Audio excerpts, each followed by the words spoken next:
Buen día, profesores estudiantes. Vamos a presentar el tema de circuitos resistivos en corriente directa por Camila Mora Ramos, Drexel Esteban Rojas Sandy y mi persona, Enrique Menabrenes.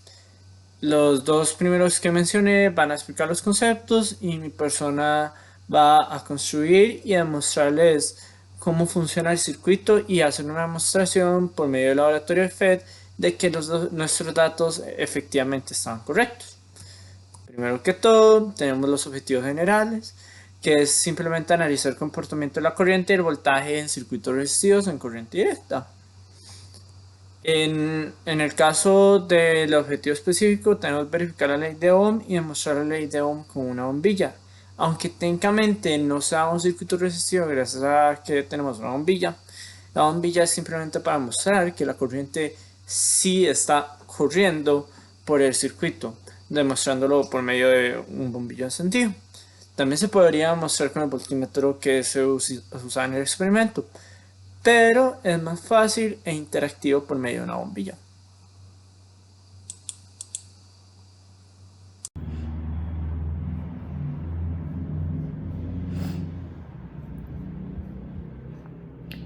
Circuitos eléctricos. Se denomina así el camino que recorre una corriente eléctrica. Es un conjunto de elementos correctamente relacionados que permite el establecimiento de una corriente eléctrica y su transformación en energía utilizable para cada aplicación concreta. La interrelación correcta implica que los distintos elementos tienen que estar conectados electrónicamente, de modo que sus partes metálicas situadas en los terminales de conexión se mantengan en contacto para permitir el paso de la corriente. Todo circuito eléctrico requiere para su funcionamiento de una fuente de energía, en este caso de una corriente eléctrica. Corriente directa. Se denomina corriente directa a la corriente producida por generadores que mantienen en sus terminales el mismo tipo de electricidad, positiva o negativa, por lo que al conectarlos en un circuito, la corriente fluye en un mismo sentido. Circuito en paralelo. Se habla de conexión en paralelo de un circuito recorrido por una corriente eléctrica, cuando varios conductores o elementos se hallan unidos paralelamente, mejor dicho, con sus extremos comunes. En un circuito en paralelo, cada receptor conectado a la fuente de alimentación lo está de forma independiente al resto. Cada uno tiene su propia línea, aunque haya parte de esa línea que sea común a todos. Este tipo de circuito también recibe el nombre de divisor de corriente.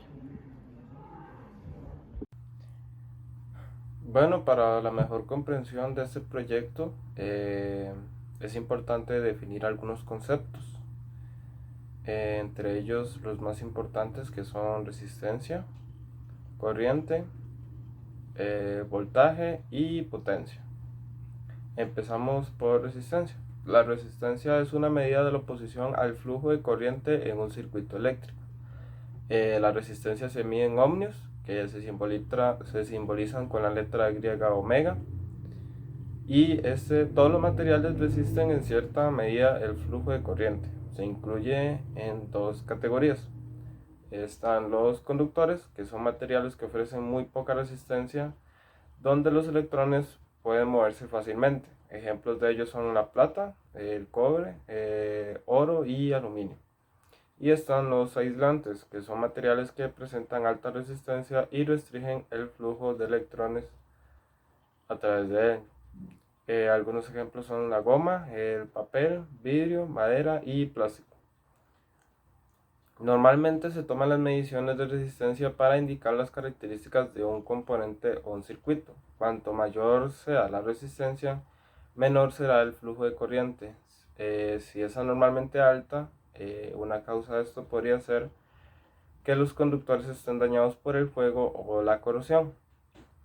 Todos los conductores emiten cierto grado de calor, por lo que el sobrecalentamiento es un problema que a menudo se asocia con la resistencia. Cuanto menor sea la resistencia, mayor será el flujo de corriente. Con esto pasamos al siguiente concepto, que sería corriente. Se le llama corriente eléctrica al flujo de carga eléctrica a través de un material conductor, debido al desplazamiento de los electrones que orbitan en el núcleo de los átomos que comprenden al conductor. Este movimiento de partículas se inicia una vez que en los extremos del conductor se aplica una tensión externa. Un ejemplo puede ser una batería. Esta tensión genera un campo eléctrico sobre los electrones que, al poseer carga negativa, se ven atraídos hacia el material, hacia la terminal positiva. Para transmitirse, la corriente eléctrica requiere de materiales que dispongan de una gran cuota de electrones libres, es decir, ubicados en su última órbita alrededor del núcleo y por lo tanto susceptibles de movilizarse al estar menos fuertemente atraídos por esto. El siguiente concepto sería voltaje. El voltaje o tensión eléctrica es la fuerza necesaria para empujar los electrones a través de un material conductor, desde un punto de mayor potencial a otro de menor potencial. Un voltio es la unidad que se reconoce como la medida de potencial eléctrico, fuerza electromotriz o voltaje. Ese podría ser un concepto inicial para empezar a comprender este tema. Para medir los voltajes eléctricos en cualquier punto de la instalación eléctrica, ya sea esta residencial o industrial, se hace con un aparato llamado voltímetro. Este es capaz de medir la cantidad de voltaje con la que consta un determinado circuito. También se podría hacer la medición con un multímetro, ya que se tiene la capacidad para medir voltaje, corriente eléctrica y continuidad. Por último tenemos potencia. La potencia eléctrica es un parámetro que indica la cantidad de energía eléctrica transferida de una fuente generadora a un elemento consumidor por unidad de tiempo. Por ejemplo, en nuestro hogar determina la cantidad de aparatos eléctricos que podemos conectar a la red de manera simultánea. El cálculo de la potencia eléctrica se obtiene al tener en cuenta la carga eléctrica, también conocida como tensión eléctrica, que pasa en un tiempo limitado a través de una diferencia de potencia, denominada intensidad. El resultado, cuya unidad es el vatio, se obtiene al multiplicar la tensión por la intensidad. Generalmente la tensión se pone en voltios y la intensidad en amperios. Y esos son los conceptos más importantes para comprender el experimento. Ley de Ohm.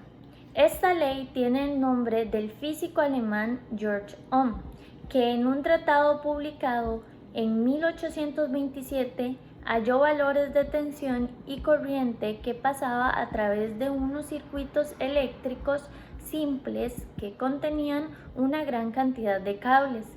Él presentó una ecuación para explicar sus resultados experimentales. Esta ecuación es conocida como la ley de Ohm, la cual relaciona el valor de la resistencia de un conductor con la intensidad de corriente que lo atraviesa y con la diferencia de potencial entre sus extremos. La ley de Ohm afirma que la corriente que circula por un conductor eléctrico es directamente proporcional a la tensión e inversamente proporcional a la resistencia, siempre y cuando su temperatura se mantenga constante. La ecuación matemática que describe esta relación es I mayúscula igual a V mayúscula entre R mayúscula, donde I mayúscula es la corriente que pasa a través del objeto en amperios. Véase la V mayúscula como la diferencia de potencial de las terminales del objeto en voltios y R mayúscula es la resistencia en ohmios. Específicamente, la ley de Ohm dice que la resistencia en relación es constante, independientemente de la corriente. Según la expresión de la ley de Ohm, pueden darse tres casos. Primero, con un valor de resistencia fijo, la corriente sigue al voltaje Un incremento del voltaje significa un incremento en la corriente y un incremento en la corriente significa un incremento en el voltaje. Segundo, con el voltaje fijo, un incremento en la corriente causa una disminución en la resistencia y un incremento en la resistencia causa una disminución en la corriente. Con la corriente fija, el voltaje sigue a la resistencia. Un incremento en la resistencia causa un incremento en el voltaje y un incremento en el voltaje causa un incremento en la resistencia. En el experimento se ocupó una protor, una resistencia, una batería y un bombillo. También hay un botón que es extra, que nada más simplemente para ver cómo cambia el voltaje, y además de eso también para demostrar cuándo se prende y se apaga la bombilla. Ahora, la bombilla en este caso se conecta en paralelo a la resistencia y también se conecta en paralelo a la batería. La resistencia es de 100 ohms y la resistencia interna de la batería del bombillo es de 10 ohms. El botón está conectado entre la resistencia y la bombilla, entonces podemos imaginarnos que están en serie el botón de la resistencia y también está en serie de la bombilla. Ahora, en la hora del experimento se obtuvo datos que el voltaje total fue alrededor de 8.7 voltios, dando una corriente de 87 mil amperios, ya que por medio de ley de Ohm podemos decir que 8.7 voltios entre 100 ohms es igual a 87 mil amperios.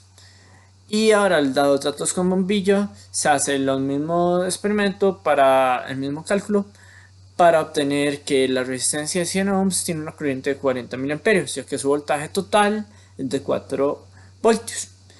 Y la corriente por el resistor interno de 10 ohms del bombillo es de 4 mil amperios.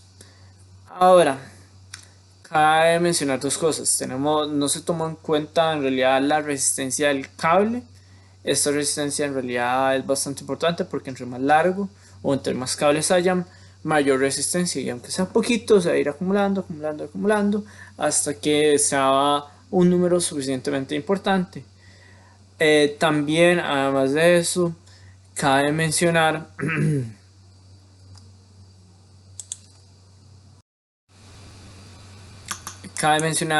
algo muy importante, que es que estos datos son posibles porque el voltaje se comparte, como podemos ver en el siguiente screenshot y como podemos ver después en el voltímetro, ya que está conectado a tanto la resistencia como al bombillo y se nota que el voltaje es el mismo. Ahora, los datos que obtuvimos por revisión de FED son casi que iguales. La única diferencia es ese 0.44 amperios, que se puede transformar a lo que pusimos de 1000 amperios.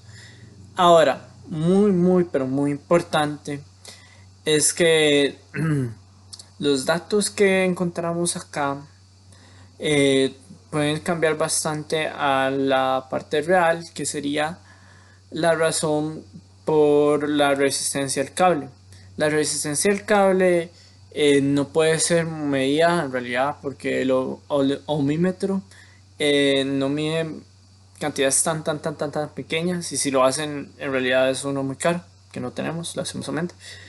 Ahora, algo muy importante de esto es que va a depender la resistencia en qué tan largo, como mencioné anteriormente. Entonces no vale la pena poner en el laboratorio de FED una resistencia interna una resistencia al cable si no sabemos su valor y no se va a usar la misma cantidad de cable. Entonces por eso es que probablemente difiera un poquito los valores. Conclusión, nos dimos cuenta que la ley de Ohm sí es efectiva. Como podemos ver, son mismos o similares los valores que hay entre una y otro, tanto la contraparte experimental como teórica.